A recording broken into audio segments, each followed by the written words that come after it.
ang tinatakasan. Ano ang tinatakasan ni Alice Gu sa kanyang pag-alis ng Pilipinas if she really left? Well, una-una kasi yung issue na whether tumakas siya o hindi, alam mo ako naguguluhan na rin yan eh. Sa totoo lang, naguguluhan ako dyan. Kasi, well, una, no, on the side of the government, sabi nila, nandun na siya sa ibang bansa, di ba? Pero, ang point, hindi naman pinapakita yung... Kasi alam mo, pag ikaw, travel tayo, di ba? Pag pupunta ka ng ibang bansa, mag-fingerprint ka doon sa immigration, pipicturean ka doon, may I-retina doon. Tine-check lahat yan bago ka makapasok sa isang bansa, sa immigration. Wala naman sila nilalabas na ganun. Kaya ako nalilito rin ako. Tapos, eto naman yung si Attorney Galicia na isang abogado, pinapatotohanan niya under his solemn oath, tinataya yung lisensya niya, tinataya yung kanyang karangalan, na humarap talaga sa kanya. Ito yung notary public. Oo, yung notary public. So, ako nalilito. Tapos pagkausap ko si Mayralis, sinasabi niya nasa sa Pilipinas naman siya. So, pero, sakto to wala, hindi naman kami talaga nagkikita. Sa internet lang kami nag-uusap. Pero lately, hindi niya na kino-confirm sa akin. Yan, talagang talagang nalilito na ako. Wala na siyang confirmation sa akin.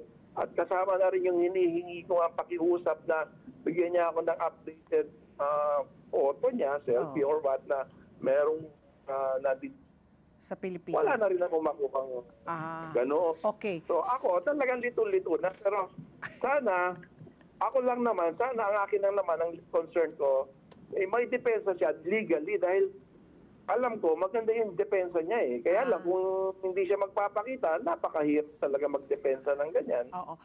Worst case scenario for you po, Attorney David, regardless of if ever they can prove that she's already not here in the Philippines, no? Kasi na-trace sinabi nila, although sabi mo nga, wala pang pinapakitang ebidensya, pero sinasabi yung flight number, kung saan siya pumunta, nasa Indonesia ngayon, in one island, and she's even supposedly staying in a resort. Pero nung pumunta sila dun sa resort, hindi naman po siya nakita doon. Worst case scenario for you, you will still fight her battle for her regardless of whether she's here or not. Hanggang ano ba yung kontrata ninyo po sa kanya? Will you see this through until the end? Alam mo kasi ako, hindi lang naman kasi legal concern yan eh. Kasi as a human being, ako kasi naawa sa kanya. Kasi tingnan mo yung kanyang depensa napakaganda. Pero dahil sa takot niya, hindi mailahad ng maayos kasi nga nagtatago, di ba?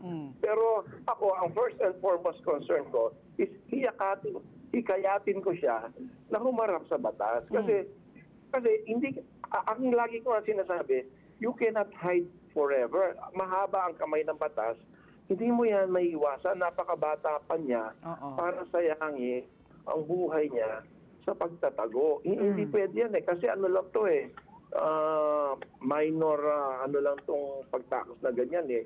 Sayang ang buhay. Kaya nga ako, every time mag-usap kami, ang pakiusap ko, harapin natin to at maganda ang ating depensa.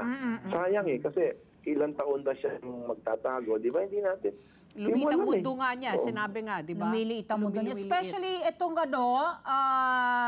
inutusan na ang DFA, Department of Justice na asikasuhin yung kanselasyon ng kanyang pasaporte, yung kanyang Philippine passport. Ano yung legal implications niyan para sa kanya? Pag isang tao kinansela ang pasaporte, ano pong nangyayari? Hindi na siya makakalap ng kung saan man siya. Siyempre, wala siyang passport.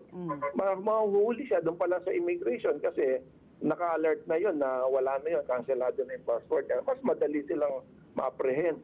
Kaya nga ako naman, umaasa sa tulong na rin ng Panginoon na mahihikayat ko siya na humarap sa proseso. Kasi, alam mo, ano ba naman ang problema? Haharap ka sa Senado.